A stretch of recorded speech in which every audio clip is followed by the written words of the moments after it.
Hi, everybody. Welcome to Modern Business Operations. Today, I'm talking with Mark Stelzner, who's the founder and managing principal at IA, and Kimberly Carroll, who is managing principal at IA. Guys, welcome, and thank you for being here. I want to start just by asking you each a bit about your background and your current role. And Kimberly, why don't we start with you? Sure. So I have been at IA for 10 years. I just celebrated my 10th year last month, I guess.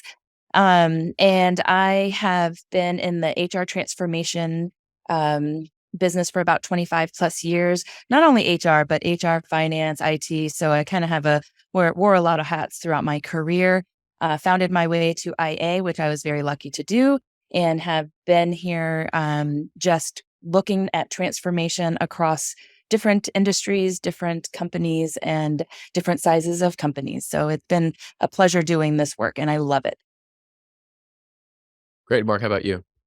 Yeah, Mark Stelzner, founder and co-leader with Kimberly.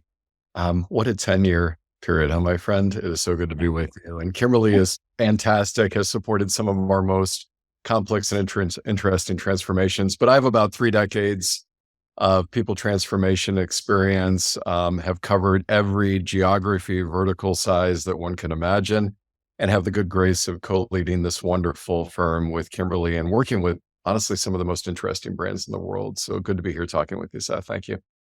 Absolutely. And tell us just a little bit more about what IA does. We don't usually talk about the company necessarily, but you guys are kind of unique in terms of many of the guests we have. So just tell us a bit about IA. Yeah, absolutely. So we're an independent advisory firm to the C-suite of organizations ranging from 500 to 500,000 employees. Could be headquartered anywhere, could be focused on every market segment. Our clients range from the organization that created the Las Vegas sign all the way up to some of the largest athletic brands and technology brands in the world. And so what we do is really 3 things. One is we help the C-suite, the chief people officer, CHRO, with her agenda, strategy, prioritization, execution, roadmap. Basically, what does she care about in what order with what dependencies to what outcomes? We all know with today's complexity of the world, no one can go it alone. So we also run a lot of selections where we're finding those best fit providers from among the tens of thousands of capable technology service and support providers around the world. So to support anything in the hire to retire life cycle, to bring that vision and ideation to life. And then our most popular and I'd say our fastest increasing practice is something Kimberly created for us, which is process improvement. Kimberly, you want to speak to that? Absolutely. So process optimization is key. So you can't really go select a technology unless you actually understand yourselves and understand what processes you want to go to. So I will tell you a little story. When I first came to IA, we didn't have anything like that. And I went to my first client and I opened a blank sheet and I said, "What are your requirements?" And I think I remember walking out going, "Mark, we can never do that again." I can't do that. So we really started, current state assessment of what their processes look like, and do some future state design to really make these companies really think through the processes themselves versus thinking just about what a technology can do for them. Excellent. And it is a growing process. It's going on. Got it. And I want to start with a sort of a funny question, because this came up when we were sort of preparing for this call. And to be clear, I love parsing words. As a writer, I really enjoy getting down into the details of the definitions and using the right words. And Mark, you don't like the term digital transformation. You like to remove the word digital from that conversation. Tell us about that. Yeah, and it's not to say, Seth, that digital isn't important, doesn't contribute materially, especially in today's environment. But we see digitization, technological enablement as one facet of an organization's broad transformation. I mean, for transformations to really be successful, this is about cultural transformation. This is about behavioral transformation. This is about organizational transformation. And I know we'll talk about this a little later. It's also a combination of high tech and high touch. So a lot of the consulting firms in the world, advisory firms, tend to index highly on digital transformation because the perception is that every organization in the world can benefit from digitization or digital design or digital enablement. We agree with it. We just put the and around it. And therefore, when we talk about this topic more broadly, we feel like it is all consuming. And we're also talking about humans, right? At the center of every digital transformation, as it were, are humans that are interacting with tools and technology and also affecting the design and delivery of those technologies. So that's why we redacted digital from the conversation. Kimberly, what would you add from your lens? Well, and just going back to the process optimization is learning yourselves first and allowing technology to enable. And digital means that you're leading with, if you're doing a digital transformation, you're leading with technology. And we don't believe that. So when we do this work, we think about how to, and Mark brought it up about culture and behavior. Those two are, we've done some webinars on culture and behavior. Most of the time it's behavioral challenges and it's not your culture. Bad process does not mean you have it's based on your culture.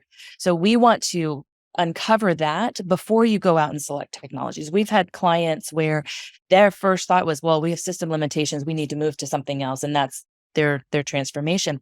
And we've gone on and said, well, you haven't taken a release in 10 years. So is it really the technology or is it you? So we definitely, that's why we're not big on digital transformation. We really want to uncover the problems and fix them so that they go forward, they're not having those same challenges.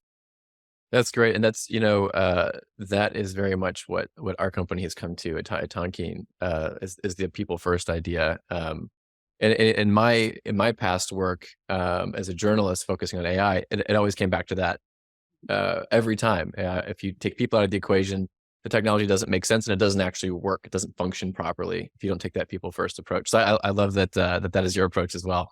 Perfect. So tell us a bit about what are some of the biggest challenges or barriers or pain points to effective transformation in HR?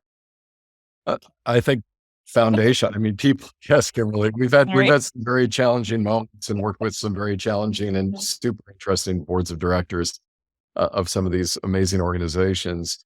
But the first thing is alignment, sort of a common point of view, a true north, a destination, a hypothesis, right? What do we believe we're transforming to? And although there's a temptation, Seth, as you've probably seen at the end, to create a logo cake and cut it and do the photo op and paste it all over social media, the transformation's never over. So also it's about internal readiness to own and continue the transformation. When we think about tools and tech, a lot of people celebrate that go live moment, but that's just the beginning of a constant iteration of continuous improvement throughout the organization. So internal readiness, alignment, resourcing, but really having a common understanding of what the destination looks like. Now, the journey, the approach that you take to achieve that destination, if in fact that is maintained as your destination, given the fluid nature of business right now, we can go all kinds of different directions. We can take any number of approaches to get there. But do we have alignment? Do we have resources? Dare I say, do we have budget? Do we have a false premise? We're presenting on this at a large conference later this fall, but do we have an accurate and defensible return on investment? If we're talking about things that like, well, every manager is going to save 10 hours a week. And if we multiply that by all of their, combined income, we're going to save $400 million a year. Well, guess what? Those 10 minutes are going to go back to something else. So, how do we really defend what we're going after and how do we get organized and ready to execute? And it sounds easy to say, but I'd say this is one of the initial barriers to even getting started. Kimberly, round me out. Yeah. So I would also call out that it's understanding what HR really should be doing. A lot of times HR is the transactional arm of the organization because nobody else wants to do that work. And we have to change that mindset. We are under the mindset that HR should really be focused on talent. What are those talent programs? How do you help with those objectives of the business leaders to make sure you're bringing in and you're retaining the talent? That's what they should be focused on. But they don't do that. But it's not just the organization that thinks that. HR has a hard time with that. HR has a hard time stepping back because they're such what they would call a serving culture. That's what they are. But they don't realize that they're actually being a disservice to the organization by taking on all of that, I say, transactional work. So I think that that's another barrier to successful transformations is HR itself and not being able to step out of what they normally do. Well, so then how about the flip side of that? And you guys began to allude to some of the things you should do, but what are some of the best practices or approaches that HR teams should be following as they look towards transformation? Yeah, Kimberly, why don't you get us started? Go ahead. Yeah. So, I mean, they have to get to know themselves. They have to truly understand where they are, where they sit, and they have to have a good leader that's going to help them think differently into the next phase of what HR really should be. So, really, that's why that's why we've talked about process optimization, and it seems like everything goes back to that. Um, but it really has to happen because, like, I'm working right now with a client that has never put it down on paper. They don't even have good SOPs or procedure documents. So they don't have all of that. So they don't really know what they're doing. So that, I think, is really key to at least start the process so that they can truly understand what they are doing today so that they can then think about how to transform in the future. Yeah. And I'd say, Kimberly, around that, what we find, and this isn't surprising given the size and complexity of some of these organizations, but that the C-suite or sponsored leaders or boards of these organizations have little to no situational awareness of the meat grinder that HR is put through every single day to achieve a simple report or a PowerPoint or an outcome or whatever they're trying to pull together, because they're largely protected from that approach. But we're so forensic. We consider ourselves up like HR private investigators. Like, we pull all this insight and elicit these pain points and opportunities. And we draw, I know you're big fans of this, we draw these really, really complex process maps that are reflecting the current state of the organization. And you can't look away from it. Kimberly and I presented to the board of a large global Swedish-based organization just a few weeks ago, in fact. And the recognition across their entire leadership team is, we had no idea. And then that leads to, and no wonder, ... right? We're not able to get to these key initiatives, et cetera. So that situational awareness and having that level of documentation that Kimberly's advocating for gives you the ability to weaponize, dare I say, the current state to make sure that we, in fact, are going to transform, meaning this is untenable. And now that everyone knows why it's untenable, then we can decide what we're going to change in what order to what out. The other thing that's required, and I know this sounds silly, is budget and resources. Transformation is difficult to achieve off the side of your desk. So when you look at your transformation teams, whether they be dedicated or designated, we have to make sure that the most transformationally minded individuals have the capacity and the capability to pursue this future state and to bring their ideation and execution forward. And it's very, very difficult to achieve when they're carrying 2 or 3 hats concurrently, especially because, as we all know, HR doesn't bounce back from recessions. We just get smaller, right? As a function, and our remit, to Kimberly's point, seems to get larger and larger, particularly as we came out of the pandemic.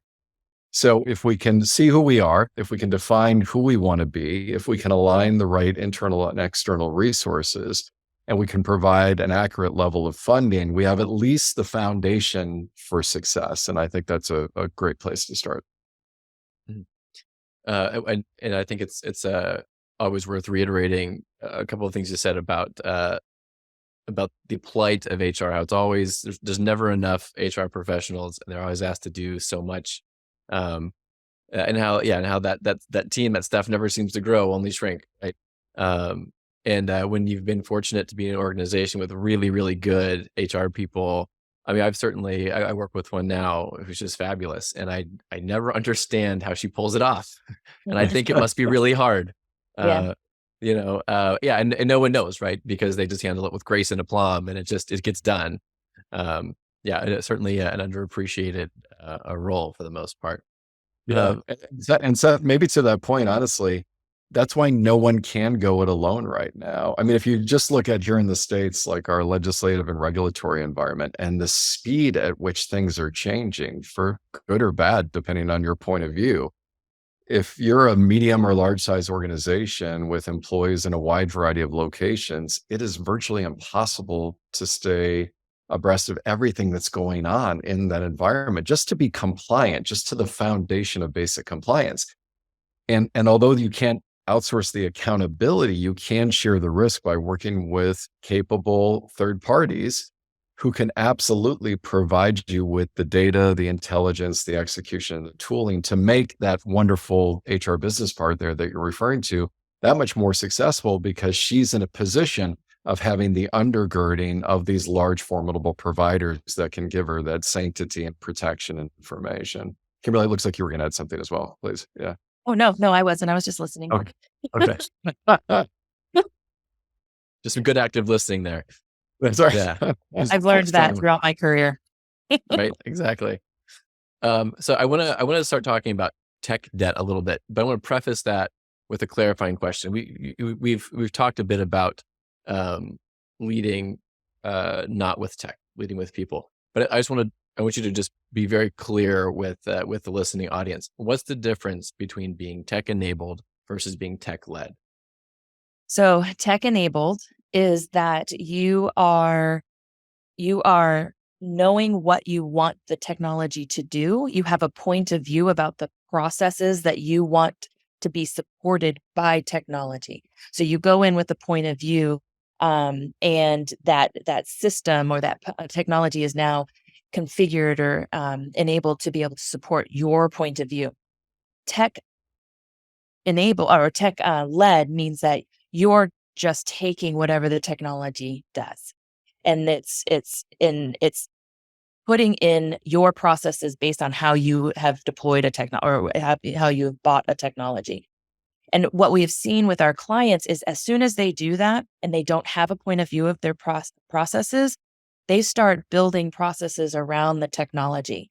And so now you've got Excel happening, you've got other technologies that might be deployed because they never came out with a point of view. I have a client that was 100,000 employees across 3 different countries that did that.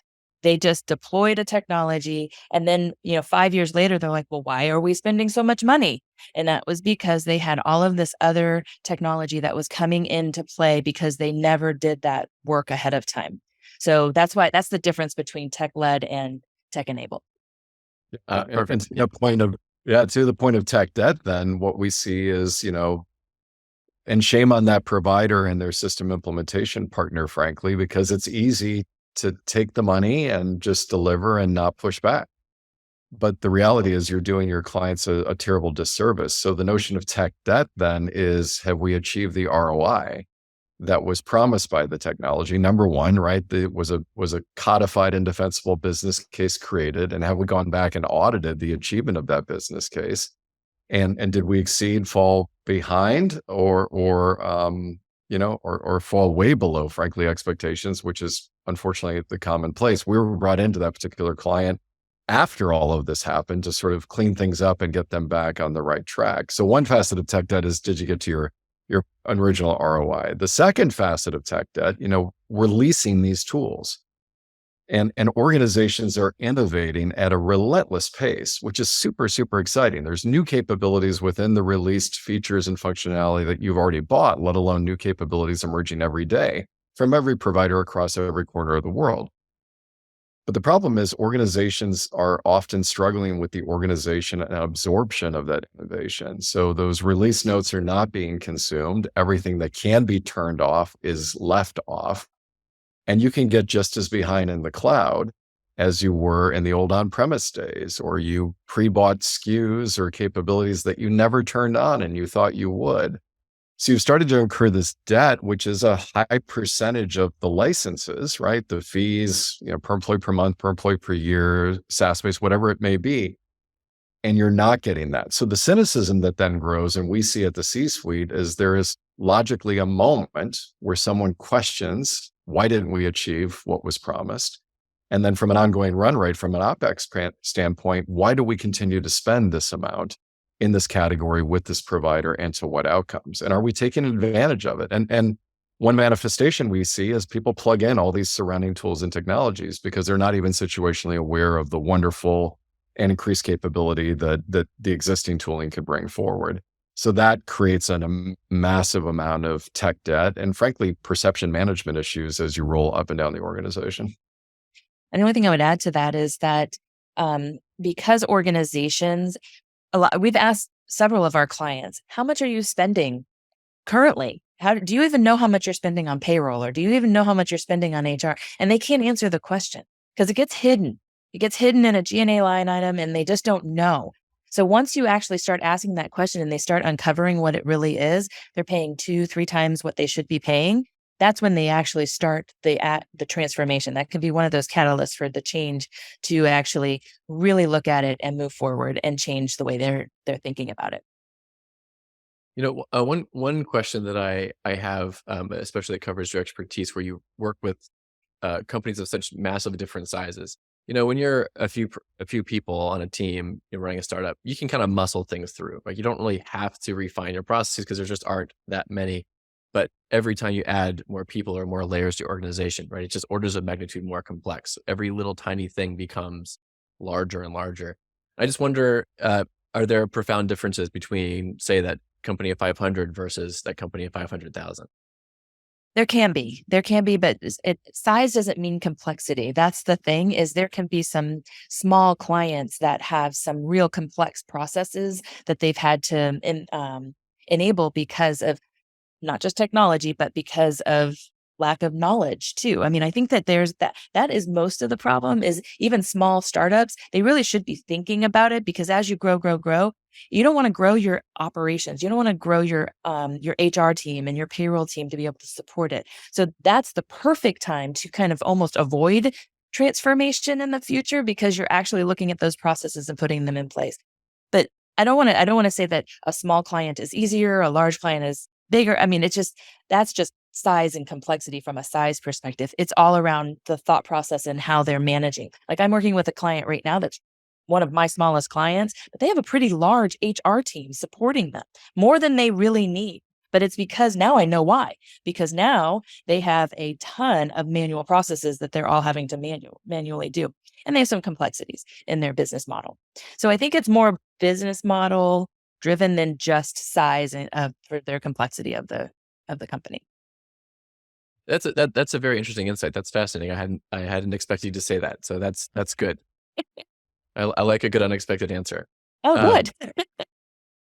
so I want to ask, as we begin to close, what is the best advice you've received in your career?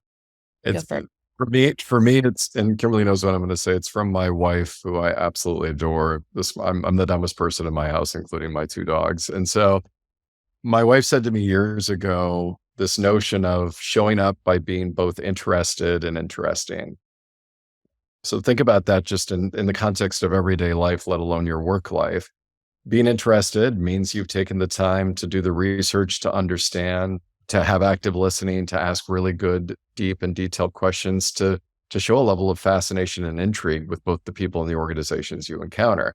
Being interesting means you have something to say, means you have a point of view, something to offer, et cetera. So that, and if you get out of balance, right, if you think you're too interesting or you're too interested, that can create, that can manifest all kinds of challenges. But I think if you can maintain a balance of intrinsic curiosity and then trying to offer your own perspective through your own lens, that's the best advice I've ever been given, hands down. Great. Kimberly, how about you? Yeah, so mine is because I was a bulldog. As a young age, I was a bulldog. I was an attacker. That was kind of my way of doing things. I was always like that. And I was in a meeting where somebody kind of attacked me, and I went right back at him. And I was pulled aside and said, "Count to 10. Before you respond to anything, count to 10." So that I wouldn't be like that, because and everybody that ever meets me knows I make a lot of faces. I can't help myself, but I am very transparent. So now I always do that, because I really listen to what somebody's telling me, so that I'm not reacting right away, and I can really hear what they're saying, repeating it back to them so that they know that I heard them, and then responding. Which has calmed me down, over the last so many years. So but that was one of the best things that was ever told to me, because I was very much a bulldog. So I know that. But Kimberly, in fairness to you, you were a competitive athlete, right? So that was just part of how you were. Right? Sure. Winning matters, I would say sometimes. Yeah. Yeah. But still, you don't need to attack everybody. So that's Sure. a good. I think you're doing amazing. So well. True enough. Is there anything you either or both want to promote or share about yourself or the company? And if people want to contact you, what would be the best way for them to do that? Yeah, I mean, absolutely. Please look us up on LinkedIn by our names. You can go to ia-hr.com. And this is going to be an odd answer again, Seth. I might surprise you. What we want to promote is the eliminating the need to hire consultants, right? This is like the opposite of what you might expect. We are an anti-consulting advisory firm. We're trying to give people concepts and notions and ideation.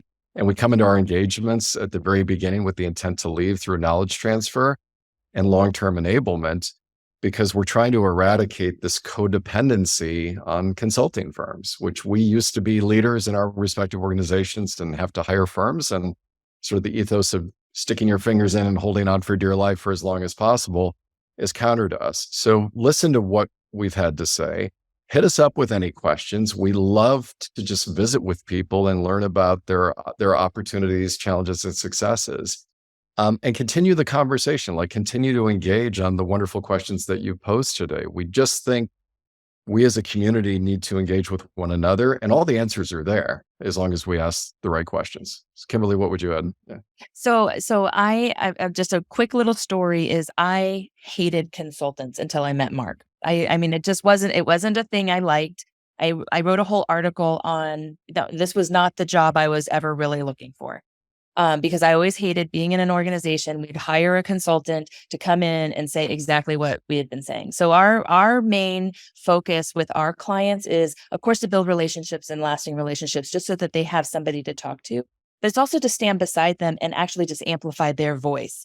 To me, that's really important because they need to keep going, and we need to teach them how to keep going. So I love that part about who we are and how we continue to stay that way and not get sucked into let's just stay with a client forever just to stay with the client forever. We just don't do that. So Excellent. And we'll end on that note. Guys, thank you so much for being here, for your time and expertise. yeah. Mark and Kimberly of IA, go find them on LinkedIn. Thank you, guys.